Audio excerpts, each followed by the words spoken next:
Assalamualaikum warahmatullahi wabarakatuh. Bertemu kembali bersama Gusar Legend atau Satrio Piningejati atau Bobby Wong atau Ajaraham atau Nanang Haryadi. Terserah sahabat-sahabat pemanggil saya. Di siang-siang hari ini Idul Fitri yang kedua ya, Kelaraban Syawal, 2 Syawal yang bertepatan. Beberapa manusia di muka bumi ini ada yang bertafakur, mengingat pengalaman dia selama puasa sehingga menjadi suci, kembali suci seperti bayi. Begitu juga ada yang merenungin belum bisa melaksanakan aktivitas ibadah puasa mungkin karena sakit dan sebagainya, sekaligus mungkin hajatnya belum terpenuhi dan berbagai macam. Itu adalah manusiawi sekali. Sebuah catatan bahwa ketika Tuhan itu, Allah Subhanahu wa Ta'ala, mempunyai perkataan atau firman ya, atau perkataan yang disebut firman itu perkataan atau kata Allah itulah ya, dalam Allah, kalimat Allah yang diturunkan kepada Nabi Muhammad SAW, Sayyidina Muhammad atau Rasulullah atau Kanjeng Nabi lah. Itu banyak di dalam firman Allah itu mengandung energi-energi yang sifatnya positif dan negatif kalau diamalkan. Jadi di dalam penafsiran pengejawantan Quran ini ada 4. Pertama, makna terjemah. Yang kedua, makna tafsir.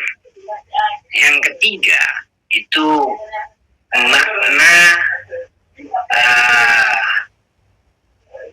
di Rasul, yaitu yang Kanjeng Nabi sendiri yang mengetahui maknanya.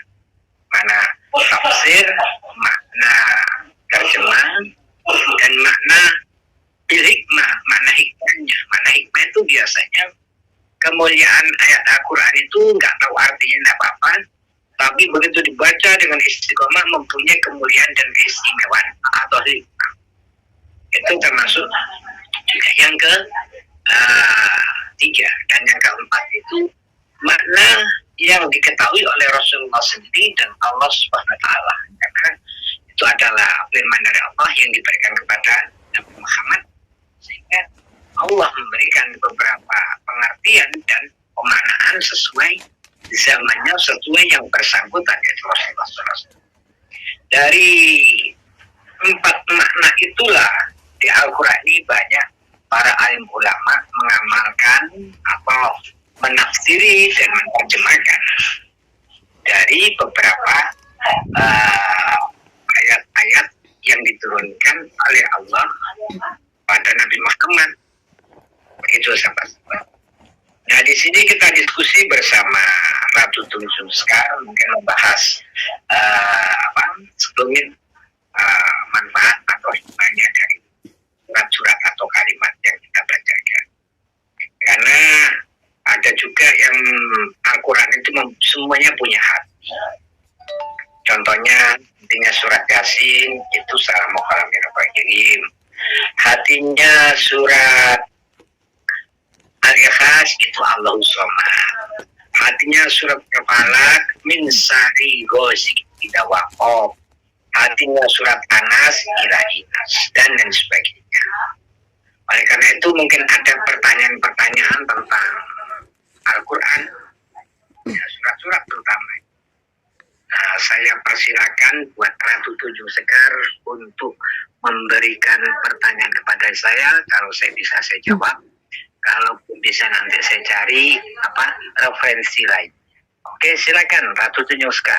Baiklah, terima kasih atas kesempatan yang telah diberikan Gusar Legend. Assalamualaikum warahmatullahi wabarakatuh. Waalaikumsalam warahmatullahi wabarakatuh.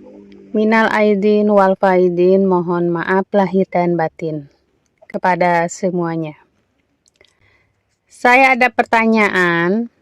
Sejalan dengan adanya Al-Quran yang merupakan wahyu ilahi yang diturunkan pada Sayyidina Muhammad dengan istilah nuzulul Quran atau turunnya Al-Quran, di mana saya akan pertanyakan apa saja manfaatnya membaca surat Al-Fatihah yang Gusar Legend atau Satrio Piningit sejati ketahui atau rasakan selama membaca dan mengamalkan surat Al-Fatihah itu sendiri.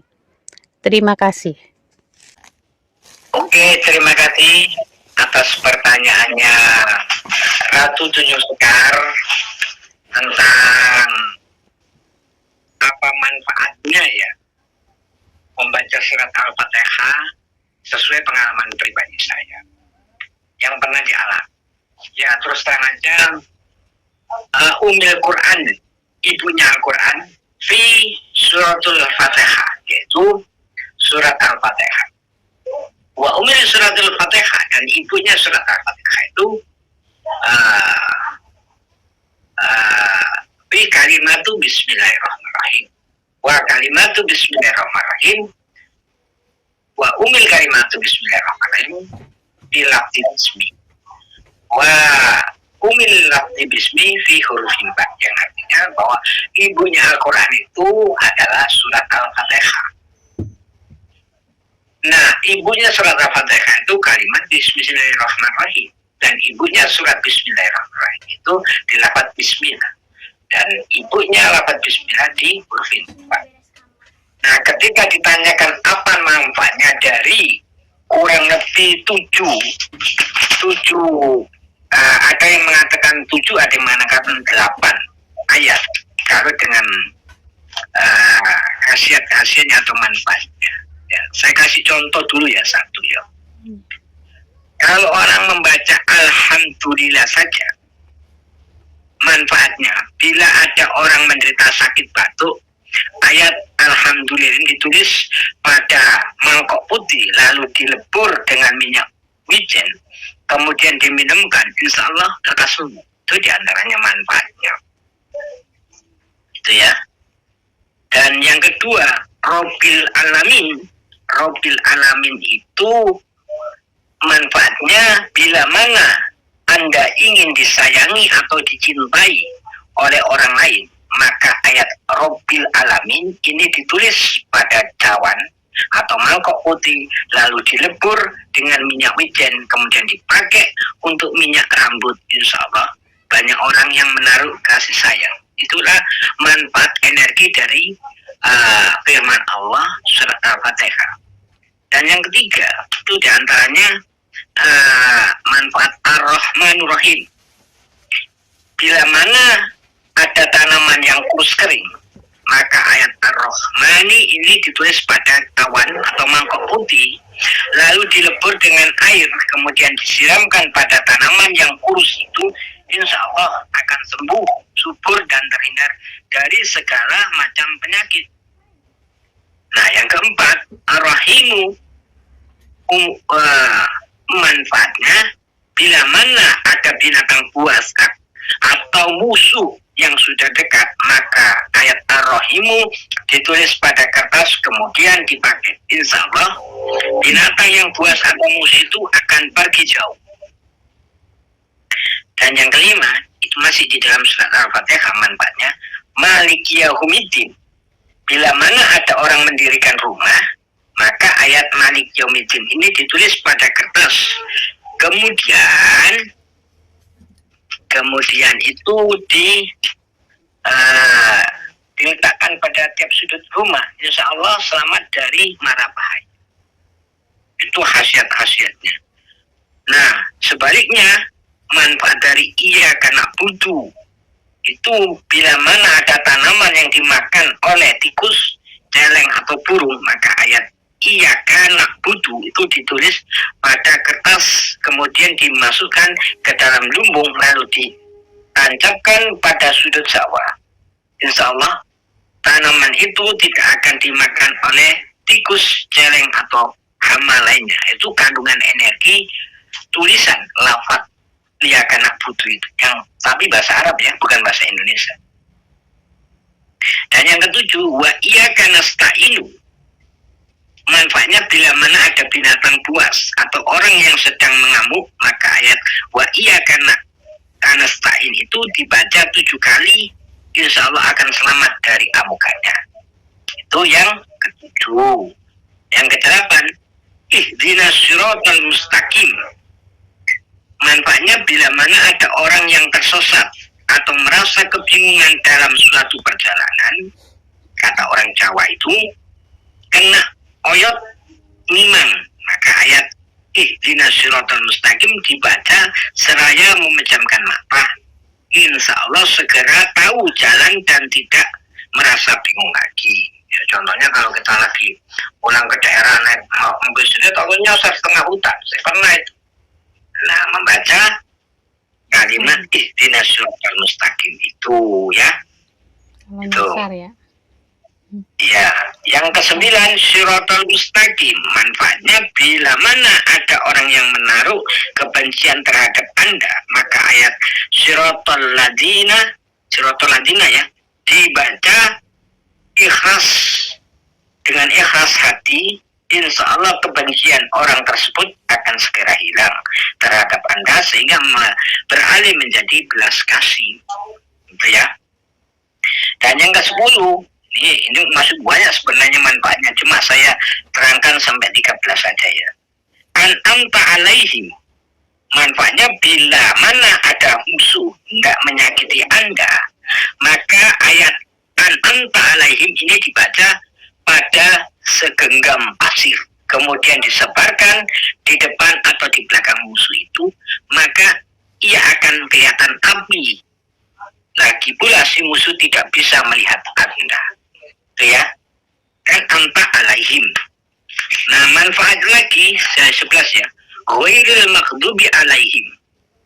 Manfaatnya bila mana Anda sedang dalam perjalanan, kemudian merasa lapar dan tidak membawa bekal, maka ambillah daun yang bisa dimakan. Kemudian dibacakan ayat ghairil maghdubi alaihim. Ini lalu daun tersebut dimakan. Insya Allah tidak akan merasa lapar, atau bila tidak ada daun maka bacalah ayat ini pada kedua tapak tangan Anda, kemudian usapkan pada leher Anda. Insya Allah Anda akan lebih kuat dalam menahan lapar. Ya, yang ke-12 manfaatnya waladhdallin. Manfaatnya bila mana ada orang merasa benci terhadap Anda, maka ayat waladhdallin ini dibaca dengan hati yang ikhlas. Insya Allah kebencian orang itu akan segera hilang dan berganti menjadi sayang terhadap Anda. Dan yang ke-13 saja dulu ya. Amin. Nah, manfaatnya bila mana ada orang sakit yang sudah lama tidak kunjung sembuh-sembuh, maka ambillah bawang putih, polos cengkeh, 7 butir dan jinten hitam, kemudian diramu menjadi satu, berilah air ataupun minyak dengan dibacakan ayat amin. Ini dioleskan ke sekujur tubuh, insya Allah lekas sembuh.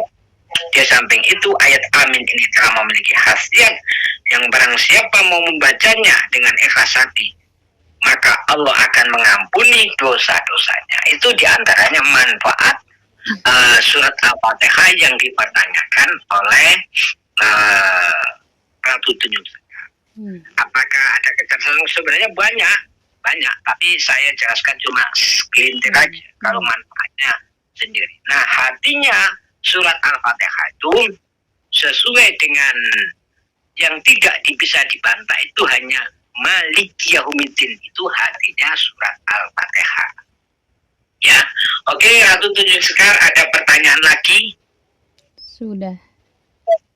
Iya. Sudah jelas. Ya, kalau gitu karena sudah cukup pertanyaannya, diskusi kita tutup buat sahabat-sahabat. Semoga apa yang saya sampaikan bermanfaat bagi diri kami pribadi, bagi keluarga kami, bagi orang-orang terdekat kami, dan bagi penduduk bumi yang membutuhkannya. Ya. Akhir kata, apabila ada kebenarannya, itu datangnya dari Allah Subhanahu wa Ta'ala. Kalau ada kegelapan karena kefakiran dan ketaiban saya mohon maaf yang sebesar-besarnya. Usikum wa nafsi bitaqwa wallahul muwaffiq ila aqwamit thoriq. Wassalamualaikum warahmatullahi wabarakatuh. Waalaikumsalam.